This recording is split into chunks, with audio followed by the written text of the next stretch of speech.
Good morning, Professor Meadows. I've really been looking forward to this conversation for quite some time now, since you agreed to have it.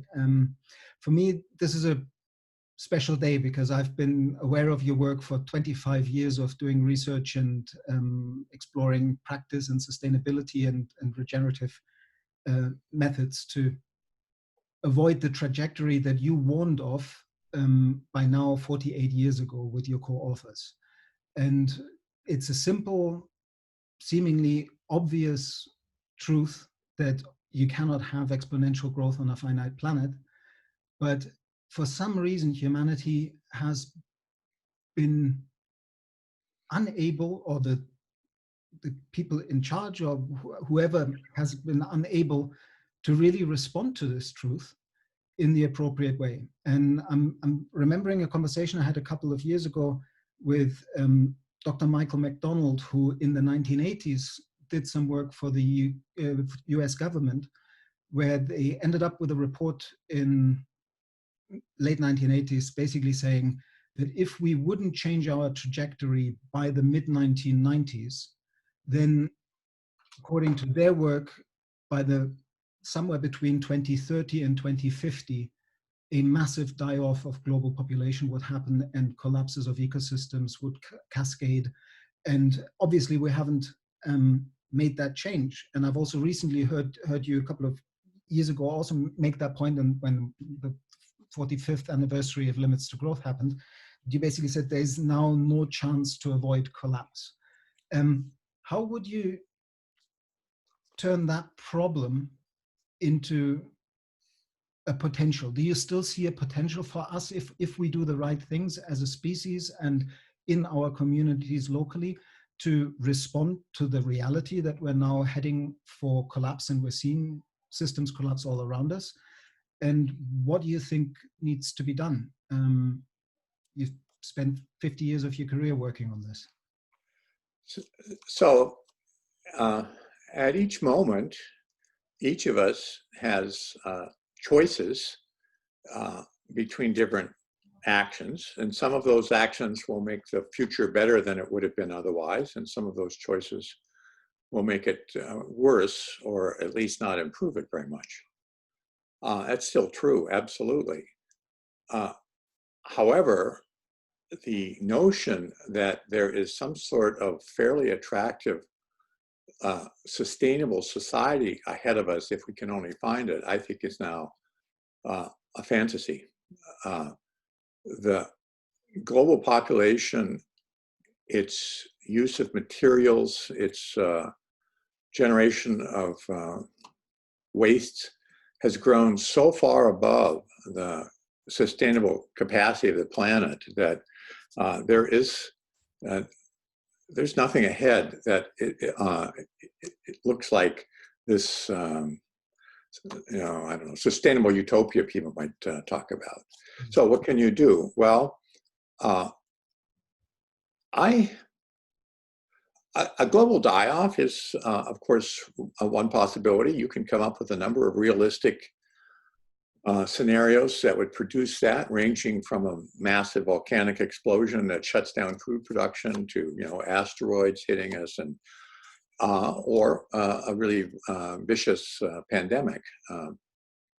It's useful to remember that this virus we're dealing with now is actually not a vicious virus. It's very infectious, but it's not very lethal.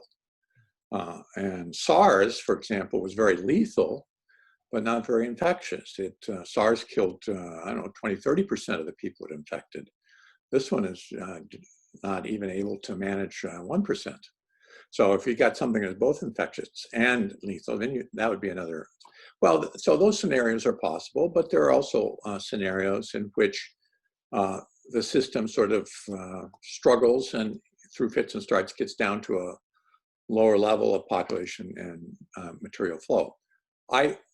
I hope for the second, because it means I am able within my own community to do things that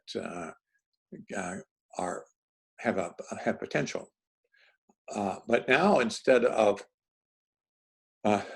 trying to achieve sustainable development, I am looking for ways to achieve what I call resilient development.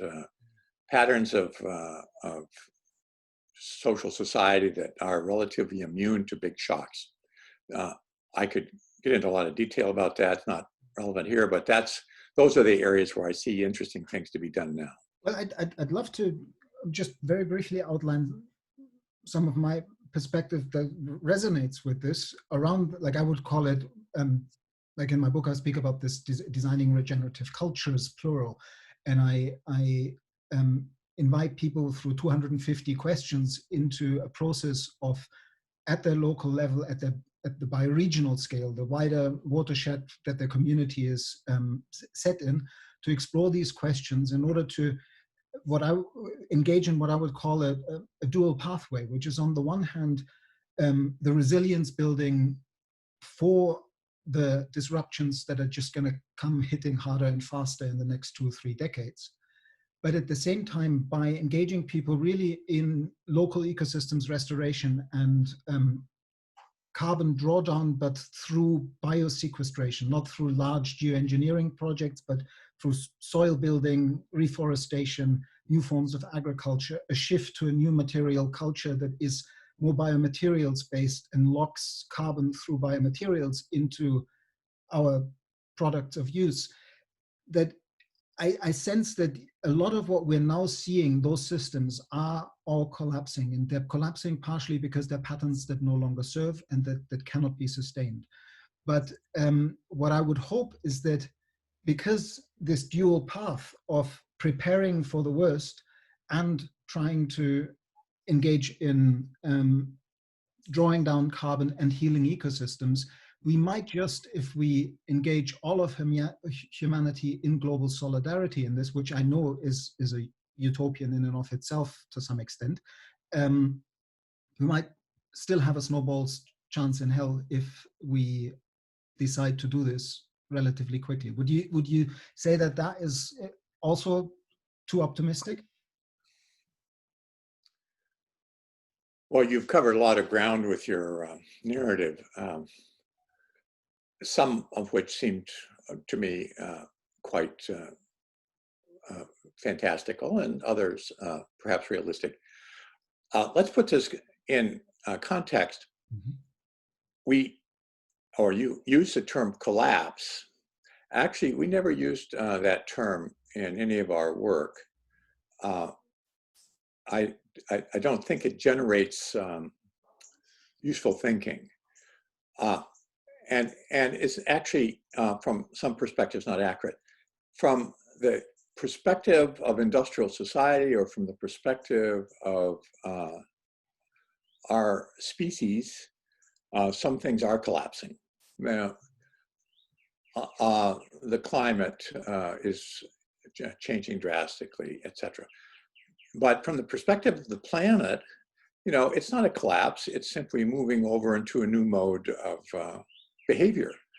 I was talking about these issues recently with a friend, and he, you know, became alarmed and said, "Oh my goodness, we have to save the planet." And I said, "No, we don't have to save the planet. The planet knows how to save itself. It's been doing that for several 100 million years, and I have absolute confidence it's going to keep doing it for another couple 100 million years till the sun blows up." Anyway, and so we don't have to save the planet. What's of concern to us is whether we can save some of the elements of what we consider to be an acceptable, decent, attractive lifestyle. For us, it's collapsing. For most everybody else, it's not. Actually, the critters in my backyard are enjoying the virus. It's reduced the amount of traffic on the road and the noise levels, etc. You know, so it's just a question of perspective. And just to clarify, when I use the word collapse, I mean collapse in the context of if you think of Buzz Holling's work on the adaptive cycle in ecosystems, that you do have phases in the sort of what he called a panarchy. You have this nested system where you find collapses happening at different scales, both temporally and spatially. And they're really just a dissolution of system structures and patterns that no longer serve, that then enable the reorganization to have a new loop of Yeah. innovation. I agree that Gaia will be fine without us, but... So I admired Buzz. I actually worked under him when he briefly ran the Institute for Applied Systems Analysis in Vienna. And I gained a lot from his work. I'd have to go back and look. I'm not sure he used the term collapse. He was interested in different dynamic behavior patterns. I think in this connection, it may be useful, and I'm again trying to give you a framework within which we can discuss this idea of what you can do. We are confronted with a variety of different existential issues. The virus is actually one of them, nuclear proliferation, climate change, and many others. I find it useful to separate these into two categories, universal and global. Universal problems affect everybody, but they manifest locally, and there are things you can do locally to reduce their problems. And when you invest in local solutions, rather soon and rather nearby, there's benefit. That's such things as water contamination, noise, let's say deforestation. Everybody suffers from deforestation, but in Nigeria or in Texas or in China, you can do something about it and realize the benefits without waiting for the whole rest of the planet to fall in line and help out. Other problems like nuclear proliferation, climate change, and now I must say this virus, are global problems. There's virtually nothing you can do locally to solve the problem. You need for everybody to get on board and agree about a solution.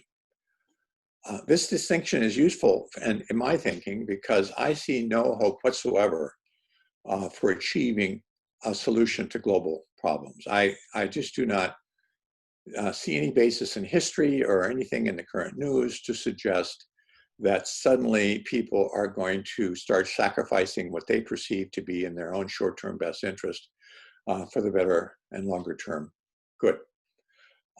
These issues, like climate change, will resolve themselves, but they're going to produce solutions that are imposed on us, not ones that we proactively develop. Now, within the context of possibilities that we're left with from all the global problems, there are many useful things to do. I work in a small town in central New Hampshire, which still has, for example, quite a bit of undeveloped land. And I'm working to put legal restrictions on it so that it doesn't get developed. And I'm working with others to build hiking trails and so forth. We can make Durham slightly more attractive in that respect without waiting for Beijing or New York or Moscow to decide that they're interested in these things. So when you ask what can you do, I suggest look for the universal problems. And there typically a small group of people working in alignment can have a significant constructive impact. Yeah, no, I completely agree with that. And I mean, for a long part of my work, I've been working with the eco-village movement and the transition town movement and engaging people with basically local resilience building and doing what they can in their region, creating models of more sustainable ways of living. I do sense that we're now at a point where we're beginning to wake up that if we all did this well in our bioregions, I think the shift that I've made is that I used to be very focused on the very small community scale, like neighborhood size or intentional community size, a few hundred people, a few thousand people. And what I've come to see is that the systemic integration of how to meet basic needs of a population within a given spatial context, you need a little larger area than just a community. And so the bioregional approach that has been around for a long time, but has found it hard to sort of get off the ground, is something that I see a lot of people converging on now. Do you have any comments on the difference between working, like as we're working more on universal problems at the local stroke regional level. How do you see that the relationship between those scales, the small community scale and the wider region that the community sits in? Well, first of all, I'd comment that at least for myself, I'm always skeptical about my opinions because I realize the extent to which each of us moves in a information bubble, which tends to be self-confirming. You know, I used to call this the Boston, San Francisco syndrome. I taught for a while in Boston, and then I would fly out and talk to my colleagues in San Francisco. And they had the same opinions and were worried about the same things as we were in Boston. And I would sort of then look at a map of the United States and say, my gosh, look at, the whole country is moving in the right direction. And of course, if I'd stopped off in Des Moines or Ohio or Montana on the way between the two cities, I would have been forced to have a different opinion. And now it's not only your social circle, but it's the algorithms on Google, which decide which pieces of news you're likely to be interested in or what kind of products you're most likely to want to buy. So I'm always skeptical about my own opinions. Now, do I have opinions like you have? To some extent and in limited areas. For example, in my region where I live, there is a regeneration of small-scale agriculture. I have seen over the last 10 or 20 years blossoming of interest, commercial interest in organic food and alternative energy, healthier lifestyles. These things you can see. But how characteristic are they of what's happening around the planet? I don't think very. The vast majority of humanity, for very good reasons, is simply focused on getting through the day and trying to secure enough food and shelter, for themselves and their family to make any kind of short-term sacrifices. The issue that we face is that some problems let you pay now and get the benefits now. Other problems force you to pay now and then somebody else elsewhere later gets the benefits. Climate change is a good example of the second one. Any sacrifice I make for climate change is basically not going to accrue to me personally, but to the general system. Well, most people aren't in a position to make those short-term sacrifices for long-term results. I developed a computerized fishing game, which was an attempt to let people role play running a fishing fleet and make some points about sustainable harvest and so forth. I played it with a group of Maine fishermen who rather quickly in the game over-harvested the marine assets and collapsed the industry. And then we stopped the game and talked about it. And most of them said, you're absolutely right. This game exactly captures the features of reality. However, I have a big mortgage on my boat. I'm not able to implement the kinds of harvesting quotas which would be required to sustain the resource long term. So, and that in a microcosm is an example of the situation. Yeah, I completely agree that it's always good to double check the echo chambers and the bubbles that we're in, and I'm absolutely aware that, of course, I move in a bubble. My sense is that bubble has been growing since 1972, since you rang the alarm, significantly. I remember that in 2006, my second PhD supervisor, Professor John Todd, and I was visiting him in Maine, talking to him and his wife, Nancy Todd, and you're probably aware of them. They started the New Alchemy Institute in 1969. And John and Nancy are good friends of mine. Yeah, and I remember asking in 2006, John, what's changed since you wrote the briefing paper or one of the briefing papers to the Stockholm Conference on the Environment?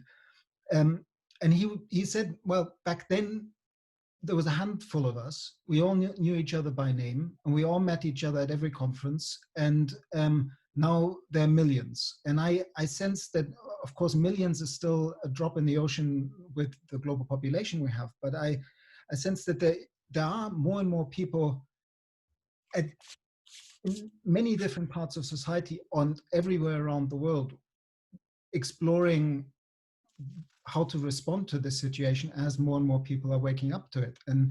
And of course, all those people who are in kind of survival mode from one day to the next cannot be asked to make sacrifices on top of their already subsistence existence. But their lives have been conditioned by the policies and the systemic design that we've created. And so basically, people in leadership positions, both in industry and in governments, have an opportunity to engage in a conversation about redesigning the system. And with regard to that, like I looked at your bio and I saw that your first degree was in chemistry. And I would like to ask you a question around if we look at limits to growth with regard to the periodic table. And a colleague of mine from the International Futures Forum, also a research chemist, worked his way through the entire periodic table and basically looked at the projected and realistic depletion curves of each one of the elements in it and how they're used in our top industries, even in all the sustainable technology that is now being flogged as the Green New Deal and the answer to build that sustainable utopia that you think is absolutely out of the question. And what he came to conclude is that basically we would need to transform our entire material culture to be based on predominantly the four most common elements: carbon, oxygen, hydrogen, and nitrogen, which we would have to, so everything we use in terms of products would have to be made mainly out of those elements in such a way that they could then be dissolved and reprocessed into other products at the end of their lifetime. And all of that would have to be run by renewable energy. And he's spent the last 20 years tracking scientific progress towards all the research that is potentially making this a possibility. Because those are the four elements that nature builds with. And if industry and political leadership came together to say, okay, we need to re-regionalize production and consumption, and we need to invest research and development into this CHON, carbon, oxygen, hydrogen, nitrogen-based material culture of the future that is run on renewables. Do you think that that could buffer some of the impacts that we're going to see in the next 10, 20, 30 years? Yes. Do you think it's possible? Like, or would you agree overall with the argument that this friend Ian Page is his name has put forward? Well, before I comment about his answer to the question, let me comment on his question. Implicit in what he did was the question, how can humanity sustain its current trajectory in living standards, energy use, and so forth?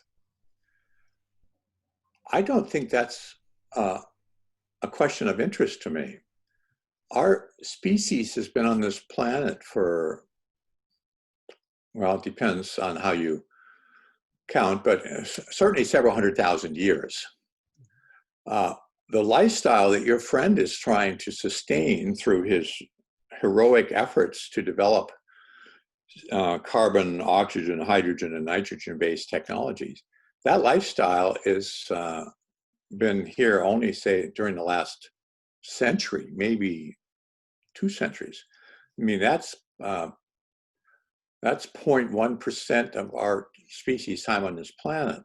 So I don't accord such a fixed, immutable nature to the current mode. I mean, there's been lots of different ways to live on this planet. Indeed, even today, there are thousands of different kinds of societies. And rather than thinking about how to muster all the technical resources of humanity to sustain a lifestyle, of the rich, white, mainly northern peoples, industrialized peoples, we might look at the globe and view humanity as one of a large number of codependent species and start thinking, how can we organize ourselves, in a way that is consistent with the needs and the resources that exist. That's the core of my work. So just like, I completely agree with you. Yeah. So now, but the narrow answer to your question, is there any chance that we could muster the technological and economic resources of the planet to create a society which sustainably uses 4 elements?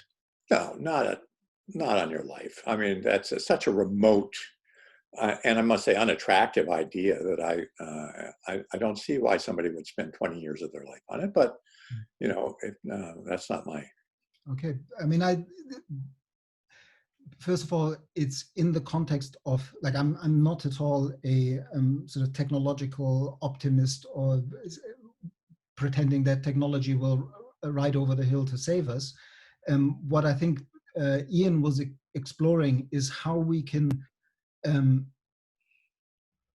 make it easier for these future ways of living that will be much closer to the past ways of living that you refer to with all these other societies that have lived before ours. So I think there are plenty of examples of indigenous people exploiting their ecosystems, but there's also plenty of examples of indigenous people working as elegant keystone species within their local ecosystems and actually increasing the bioproductivity and vitality and health of the system through their practices. And my sense is that we're definitely not going back to some kind of golden and past, but with the right type of technology, we could possibly blend a much more regionalized, much simpler, much lower level of consumption, but possibly higher in meaning and higher in human relationships and higher in meaningful relationships to place and other life forms future that might still have that technological component. And I think that's more where the work is coming from. Is that kind of more regionalized, localized, lower tech, lower consumption, but blended with some technology future at all something that you could imagine after the work that you've been doing? Yes, I could imagine it. Mm-hmm. But unlikely, or, I mean. Well, it's, I'm just, I'm thinking back. I, of course, have been in discussions about these issues for almost 50 years now, since Limits to Growth came out. Yeah. I've been struck by the extent to which let us call them social scientists, believe that the solution to our problems lies in technology. And the technologists, when they look at these problems, can conclude that actually the solution lies off in social innovation. Mm-hmm. So my formal training as a scientist in chemistry, I guess, puts me in the second camp. It would be intellectually challenging to think how you could build up a society based on 4 elements that are continuously recycled, but I think you won't succeed, and if you did, it's not going to actually do much for you anyway. A thing I have found very useful to remember: technology is not an independent, value-free force that comes in, looks around, sees a problem, and solves it. Technology is a value-laden tool developed and wielded by people who, in most cases, have their own short-term interests.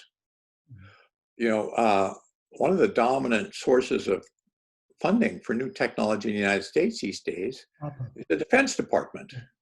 Now, do you imagine that the Defense Department is trying to create technologies that will solve the world's global problems? Not my experience.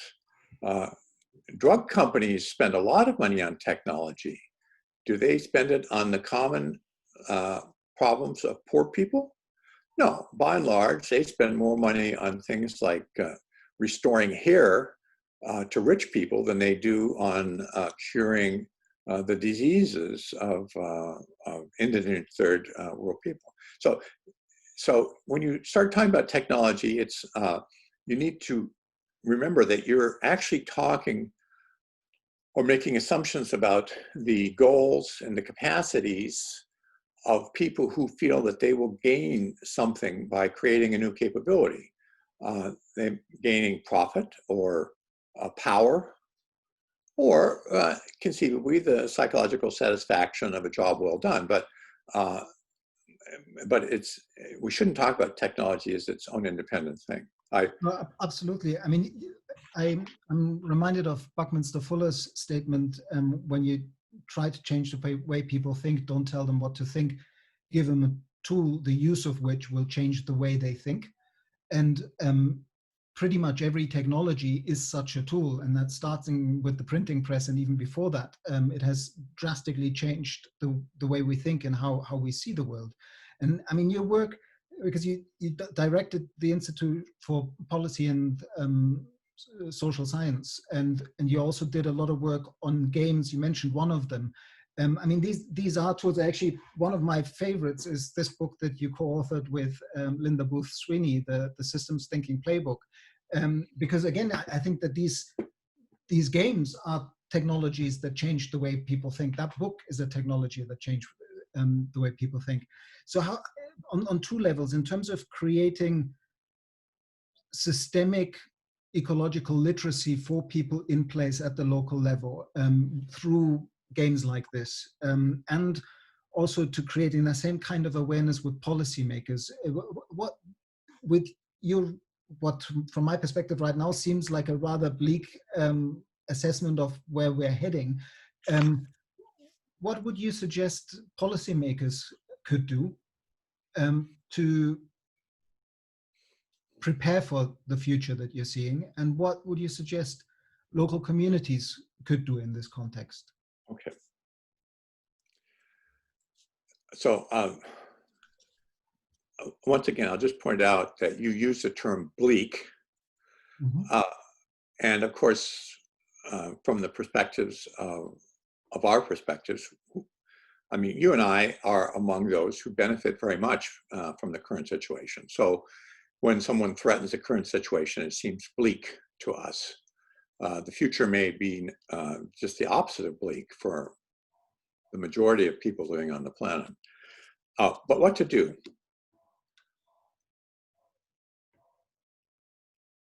A central problem of our society, rich and poor, is that we have developed a set of institutions, expectations, and other social mechanisms fundamentally based on and dependent on the assumption of continued growth. I was asked recently by Die Zeit, which, as I'm sure you know, is a common German news weekly, to talk about whether or not humanity could get along without growth. And my answer in part was, yes, absolutely, no problem. Actually, for the vast majority of its entire existence on this planet, it has gotten along without growth. That's not the problem. The problem is going from rapid forward movement to being quiescent. You know, it's like riding a bicycle. It's relatively easy to ride a bicycle. And it's also relatively easy to stand next to your bicycle, holding it there still. But to get from rapid forward movement to be dismounting and getting up. That is a skill set, which if you don't master it, can cause a lot of damage. And that's what we face in our society. We don't know, certainly at the community or at the national level, how to envision a future that's attractive and which doesn't have growth in it. Growth plays an extremely important role politically and socially. Politically, growth lets politicians reach compromises which don't give everybody what they want because they can promise that they'll get more later. And as soon as you eliminate the promise of growth, it starts to look like a zero-sum game, at which point democracies don't function very well. Actually, I think it's one of the key problems facing Western democracies at the moment. Real growth is by and large gone away, and we're now in a position of zero-sum negotiations, and it doesn't work very well under those circumstances. So what can you do? Well, let's start with population. It seems as though fertility is declining. Certainly it is declining objectively in some nations. China and Japan are Russia, and others. So that's an objective fact. Rather than fight it by offering subsidies or banning birth control, it would be useful for governments to start trying to understand how they can run a system in which the population isn't continuously expanding, in which you don't need more and more building stock, in which tax revenues don't keep going up and up and up, in which there's not a steady flow of young people to support the old people in their pensions, and so forth. There are a lot of interesting problems which could be addressed and would be intellectually very challenging. Until we have answers to those questions, we're going to ignore the fact that we are overpopulated. So one thing I would start with, at the community level, at the individual level, at the national level, start playing this thought experiment that growth is going to stop and that you need to fashion a society which can function within the constraints of zero growth. There are solutions. It's just that we haven't bothered to look for them. That'd be one thing. At the local level, this can be things like deciding what is an attractive population for your community and understanding how you'll get there and then stay there. At the national level, it gets off into issues of tax revenue and so forth. That's one thing to do. Another thing to do is to start imagining other indicators of success. I've been struck by the extent to which the Swedish approach to the virus has been forced into the metric, two metrics really, number of deaths, short term, and GNP growth. And people use those two numbers in comparison with those two numbers from other countries to decide whether or not they think the Swedish experiment was successful. Well, leaving aside the fact that we're still in the early stages of this epidemic, so it's kind of like trying to call a race, a marathon, on the basis of who's ahead after 3 minutes. It's clearly in Sweden, there are many other factors going on to define the psychological, social, economic well-being of the people. And we don't pay attention to them because we by and large don't have indicators of them. So it would be useful for communities to start trying to think through how they can define, gather, record, and report a somewhat more diverse set of indicators of success. If everything is either black or white, it's hard to make a choice. But if you start to see very large varieties of gray, then there are other options available to you. So I could go on, but those two things. One, starting systematically to explore the mechanisms, the social, the economic mechanisms for dealing with a stable population or even declining population. And then secondly, coming up with other kinds of indicators. The Japanese have a saying, if your only tool is a hammer, everything looks like a nail. Well, if your only tool is the GNP, everything looks like an economic problem.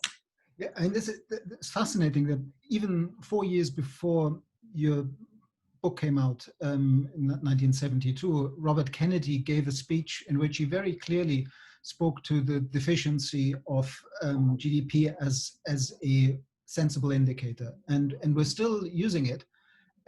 But so many of your colleagues from the Balloton Group and all the other international forums of fora of sustainability experts are now working on things like the We Wellbeing Alliance, the We All Alliance, trying to create these new indicators, trying to create more qualitative indicators of growth. And I'm sure you know the work that Hazel Henderson and Fritjof Capra did a while ago on this shifting mimetically from quantitative to qualitative growth, like making a distinction that in nature, lots of things grow. Normally, they grow in a logistic curve rather than an exponential curve, meaning that at some point they begin to not grow and continue to grow in numbers, but in quality, in relationships, in experience. And in that sense, of course, it always depends on what kind of growth we're talking about. I understand limits to growth was very clearly not about the GDP growth, but about the resource and energy use growth continuing. What do you think about these initiatives like the We All Alliance, Wellbeing Alliance, all these? There's a huge group of people now working on how could we redesign capitalism or even replace it with a more functional economic system that doesn't structurally drive the behavior that incentivizes the exploitation of people and planet. And also just wanted to add that I absolutely agree with your assessment that we are the privileged ones from this situation, and I'm completely aware that that I'm part of that 10% that is over-consuming to a very large extent and having a disproportionate impact on the planet compared to, I think it's about 60% of the world's population actually have to share 3% of the economic wealth, while 10% of the population have 80% of the economic wealth. So inequality is a big issue here too. Well, I'm happy that a growing number of people are looking to find alternative indicators. You held up that book, Systems Thinking Playbook. One of the exercises in there is called It's called Secret Code, and it shows how you look for solutions within the box, and often the solutions we need aren't inside that box. You have to think outside the box, and the system of indicators that we have now constitute a box. They define the problem, and they are currently used to evaluate possible responses. In fact, the really good responses don't show up very well with those indicators. You need new indicators to take you in the right direction. Coming back to this issue of limits to growth, yes, our book could have been called The Limits to Physical Growth. We weren't talking about non-quantitative growth. We were talking about food, material, soil, so forth. And the point we made in there, I think, bears repeating. Physical growth is not going to continue forever on a finite planet. It will stop. So that's not the debate here. The question is, that's of interest to us, what will be the mechanisms that stop it? Will they be limitations that we proactively define and impose on ourselves? Or will they be limitations imposed on us by the environment? To make this concrete, let's take population. Population grows when the birth rate is higher than the death rate. if you want population to quit growing, you can either reduce the birth rate or increase the death rate. Generally speaking, proactively, the measures that reduce the birth rate are ones we find more attractive, more consistent with individual liberty and choice. And those are range from female education to family planning campaigns, etc. On the other side, the factors that increase the death rate are the same as they've always been: famine, pestilence, and war. And generally speaking, when we look at those options, we don't think them to be very attractive.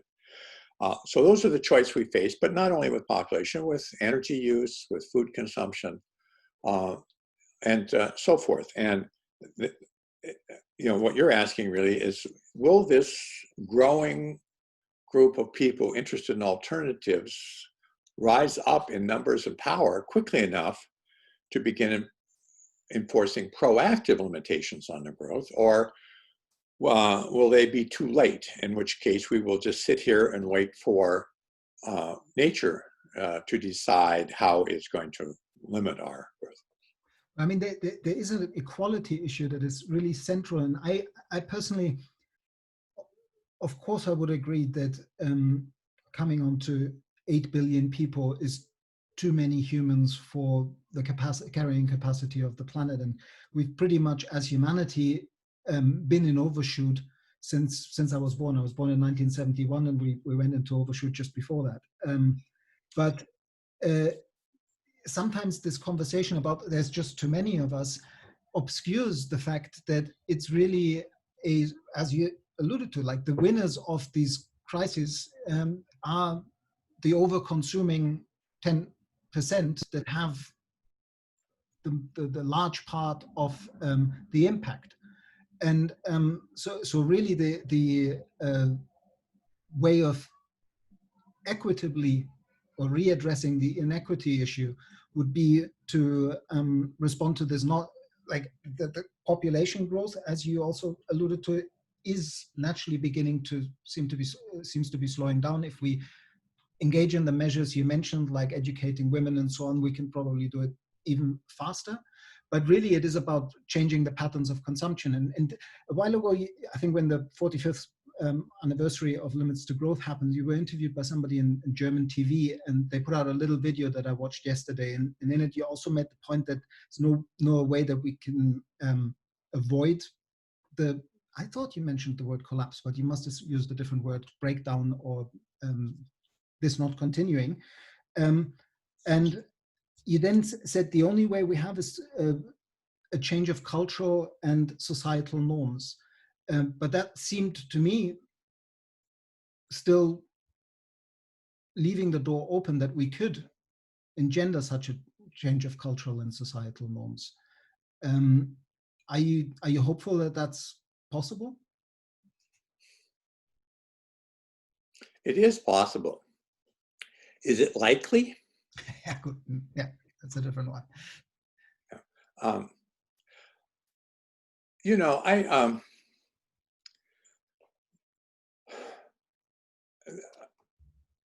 So I think about these things a lot, and I spent 50 years trying to help people understand their realistic options and start choosing a bit more wisely for the long term.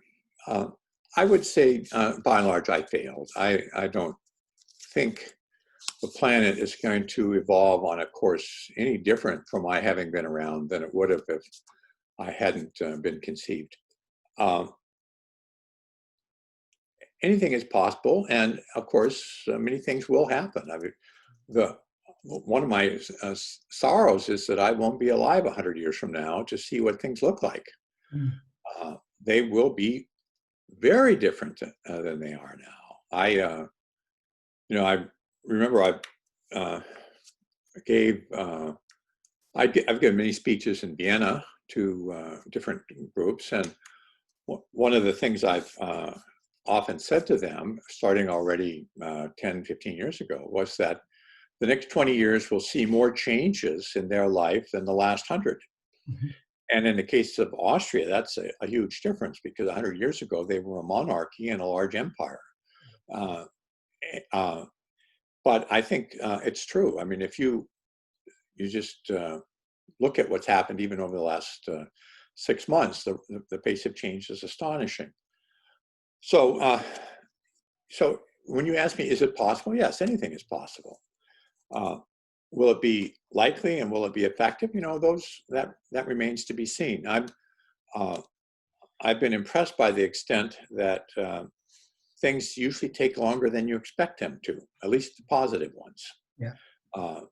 And so I don't expect personally to be alive when that has happened. Could I ask you a question? Like, there's something, like, I've learned a lot from the writings of your late ex-wife Donella, and I always found it fascinating that there's an article that gets quoted a lot that she wrote called leverage points to change a system, or to intervene in a system. And what I find particularly interesting about this article is that I've discovered that there are two versions of the same article. One that she wrote significantly earlier, where the leverage points stop at the highest leverage point being called at the level of the paradigm. And it's basically still within that framing of the kind of Kuhnian paradigm shift from this to that. And then towards the end of her life, there's this other version that came out that where the highest point is going beyond paradigms. And then that was elaborated on in a way in something that was published posthumously, first in a journal, I think it was Whole Earth or something, a little piece called Dancing with Systems, that then also ended up in her systems thinking book that was published. And what I sense there, and that's, I'm wanting to check this with you, is a shift in perspective, which is saying, okay, all we've been talking about is the rational, scientific, data-driven frame of where we're likely to head, and the rational, scientific, data-driven perspective on how likely is a societal change like this. But there are so many other ways of knowing, and we mentioned that so many other societies have very different worldviews and have lived and are living on our planet at the same time, that they are holding other transformation possible. And I'm not saying any kind of woo-woo things, I'm just saying in letting in more diverse ways of knowing and coming home into understanding that so much of our worldview is driving this unsustainable behavior. Do you think that there's any hope in that? And also, did you experience this shift beyond just the scientific paradigm into this going beyond paradigms notion in your late ex-wife? So the evolution of Donella's writing, I think, reflects two things. First, she became wiser and more spiritual, actually, as she got older. Mm-hmm. And also she came to understand how hard it is for people to understand the term paradigm. So some of the elaboration up above paradigm was simply her way of cutting the pie in a way that might make it easier for people to understand. Mm-hmm.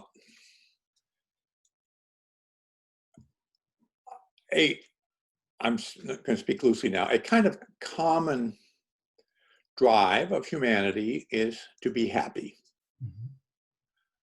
There are two ways to be happy. Unhappiness is when you don't get what you want. So you can become happy either by getting what you want or wanting what you get. And we are in a period now where we're not going to get what we want. This notion promulgated by the economists, you know, of ever expanding, higher and higher quality of life and more, etc. That's just a fantasy. we're moving in a different direction. I don't know yet how that will unfold, but I do know that as time goes by, we will alter our desires and expectations to be more in conformity with what we actually have. You see that actually happening now with the virus. People are adjusting their thoughts about what constitutes a normal lifestyle because they just couldn't stand to continue being unhappy about having to give up things which in the old days they thought were essential. So part of this way of adjusting will be in knowing. And, you know, I keep coming back to this. Our species has been on this planet for several 100,000 years. I remember when I was little and so enthralled with modern science and modern knowledge, I more or less implicitly thought that for the first couple 100,000 years, people's head must have been empty because it didn't have all this wonderful knowledge in it, you know. But of course, that's not true. In some ways, those earlier examples of us were more sophisticated, more nuanced, and more complex than we are today. They had to be, because if they didn't have a very, very subtle understanding of their environment, they would die off, much less a threat today. So they had different ways of knowing. Those ways will come back. They still exist in places and in aspects, and they will be re-accentuated. And so you think that this adding, going beyond paradigms wasn't, because I always took it as speaking to the value of holding, even if they're not fully commensurate, multiple ways of perceiving reality and multiple worldviews in parallel in order to draw some insight from all of them. And because any perspective will always have a blind spot, to basically make wiser decisions, because we're not just drawing from one particular rigid way of knowing with its own epistemological blinkers. And that was my interpretation of that addition. So I agree with you. You might note, incidentally, anybody who's watching this, if you go on the web and type in Donella Meadows intervening in a system, you'll pull up the article, which I think is a very profound statement about the problems that we face.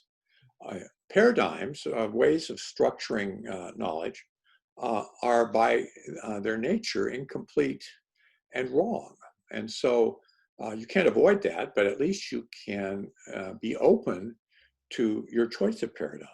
And you can deliberately choose to look at an issue through a variety of different paradigms, each of which may give you some useful information. It's the people who are stuck in one paradigm, who think that that particular way of knowing is somehow immutable, eternal, and divinely granted to us without error, they're in trouble, because inevitably they are going to misunderstand the situation and make wrong choices. To wind up, you said earlier that one thing you regret is that you won't be around in 100 years to see what will have happened. I know this is a bit of a tricky question, and you're also fine to say that you don't want to make a conjecture there, but if things go more the positive way, how could you imagine life to be like in 100 years for our future ancestors? Well, I speculate about that. I don't imagine that I have any great insights about it. It's certainly not a matter of scientific discovery that leads me to these thoughts. But 100 years from now, the planet will have a climate very different from the one it has now, similar to one it has had at times in the past. And since our civilization, our modes of agricultural production, our ways of generating and using energy are so intertwined with the climate. The fact that the climate is changing means that those modes will change. Our civilization will be very different 100 years from now than it is now. Population will be lower, and my guess is that the modes of social organization will be much more local, and I'll use the term, despite its negative connotation, tribal. Mm-hmm. You know, it's interesting. In the early days when I was advocating for change, people change because the current policies are leading us in the wrong direction. People would say, well, I guess that means you're in favor of communism or you're in favor of a dictatorship if you don't like democracy. And my response was, you know, in the 200,000 years that we have been on this planet, we've had many, many different ways of organizing ourselves. Democracy, dictatorship, and fascism, and so forth. These are some ways that we've done. We've done it many other ways. The way which has actually been most stable and existed over the longest period of time is tribal. A mechanism by which relatively small groups, typically genetically interconnected, collaborate and make decisions.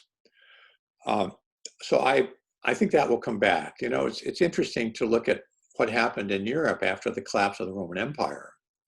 There was 400 or 500 years where we went back to being mainly a city-state mechanism for organization before feudalism and monarchies and so forth emerged. It requires a mode of organization where people feel some identity with others. The only thing, your own perceived interest, is if somehow a collective group that you identify with will be better off. And you know, one of the issues we confront today is that migration, travel, movements have broken down this sense of identification with others. So I think probably that will reemerge. Settlement patterns will be very different. Parts of the planet are now in the process of becoming uninhabitable. It was 125 degrees in Baghdad 2 days ago. I can't imagine what it's like. And of course, soon it will be 130 degrees in Baghdad. And at roughly 135 degrees, life becomes impossible. So parts of the planet, because of temperature, sea level rise, declining moisture, will become uninhabitable. Settlement patterns will differ. I think we will move much closer back to a period where people are more responsible for producing the energy that they need. In traditional societies, roughly 80% of the population produce energy, and 20% are administrators, military, religious leaders who use the energy. In our society, it's 3 or 4% of the people who are producing primary agricultural energy. But as oil and gas declined, we're going to have to go back more to using a variety of sunlight for energy sources. So it's just going to put more of us back in the role of producing. You know, these are sort of general speculations. They don't get to some of the most important things. Are we happy? Are we healthy? Are we peaceful? We could be all of those things, or we could be none of that. Those are choices which won't be imposed on us. Those are choices that we still have to make ourselves. Yeah, no, that's a very important point. I also appreciate that and I would agree with you that what you didn't paint into this picture of the future is this ludicrous pathway that some of the multi-billionaires of the planet are sketching out of going off planet, of asteroid mining, of missions to Mars, and some kind of technological savior future, because the energetic and material basis for that kind of solution will simply not be there. Oh, that's just such a silly idea. You know, a friend of mine was involved in this experiment out in Arizona called the biosphere experiment, I where know 3 people who lived in it. yeah. Yeah. So where a huge amount of money and a huge amount of technological expertise were expended to create an enclosed system where, I don't know, just a dozen people could try to live sustainably for a year, and it failed. Because You of the know, yeah, it failed. We weren't able, with all that money and all that expertise, to create a sustainable biosphere. We haven't been able to create a sustainable Earth. The notion that we're now somehow going to go off, I don't know, to Mars or the moon or a space station and suddenly solve all these problems. I mean, that's just, it's beyond silly. It's, you know, it's the last desperate gasp of people who don't want to acknowledge that they themselves are actually the cause of the problem. Wonderfully put. I completely and utterly agree on that. And in terms of biosphere too, I always found it fascinating that, like, I know 3 people who spent 2 years in biosphere too, and one of them was a marine biologist who was in charge of maintaining the reef ecosystem.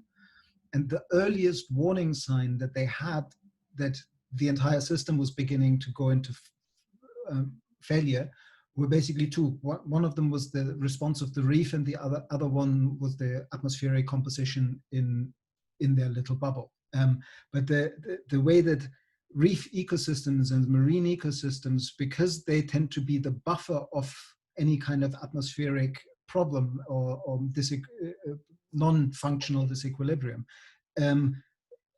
is a lesson to us that now that we see coral bleaching and reef die-off all over the planet, we should really take that lesson, at least from, which is probably one of the few, like really Biosphere 2 gave us a clear example of our hubris of thinking that we can actually design complex dynamic systems of that nature, do the kind of things that life has evolved over 3.8 billion years just by assembly like a machine. Yeah, for me that lesson is one that we still haven't fully learned yet. People still believe that we have all these amazing high technologies, but really compared to what the technology of life achieves, they're Kitty Hawk and the Wright brothers. A friend of mine, Amory Lovins, has coined a phrase which I find is very relevant here. Some systems that we build must be fail-safe. You know, when you build a nuclear reactor, the consequences of failure are so horrendous that you have to say to yourself, it is fail-safe, it cannot fail. Certainly, space station, which is going to house these people, has to be fail-safe, because if it makes a mistake, you don't have a fallback. And Amory has pointed out, and there's of course enormous empirical evidence for this, you can't build fail-safe systems. It is simply outside the capacity of humanity to design a complex system that is fail-safe. And so rather than try to do that, you need to design systems which fail safely, where you can have mistakes, and although they are cause problems, they don't cause catastrophe, and they become the basis for learning how to do it better. You asked, what can we do? Well, another thing we can do is to begin looking around at the systems we depend on and ask how we can design them in a way that lets them fail safely, because they are going to fail. I mean, earlier you said that we either can get happy by, well, basically, how do you say it again? Liking what we get, or if you don't get what you want what you get. Yeah, want what you get. For me, that deep her insight, and also hearing you.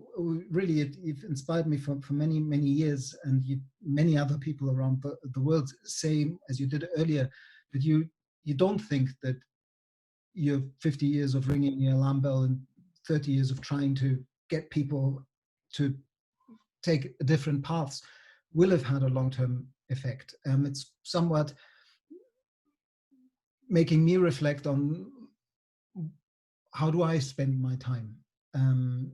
Do you feel like, having spent your time this way, do you regret some of it? What would you have done differently? I'm personally getting to a point, in the sense of love what you get, of really coming down to appreciating the beauty that is still in front of us, and and really loving life again, and loving the miracle of human relationships, and of being in relationship with an ecosystem, with a place, with whatever tickles your fancy. Some people like forests, other people like the ocean or the mountains. What would you have lived differently now that you look back at 50 years of what you yourself said might not have made the difference that at some point I'm sure you were hoping it would make? Well, if you've lived 50 years and think that you've done everything perfectly right, I think you're fooling yourself. Certainly, if I knew 50 years ago what I know now, I would have made some different choices. I don't regret, I have no major regrets. Regret actually isn't a very useful emotion anyway. And plus, I don't have now the option of going back 50 years and doing it in a different way.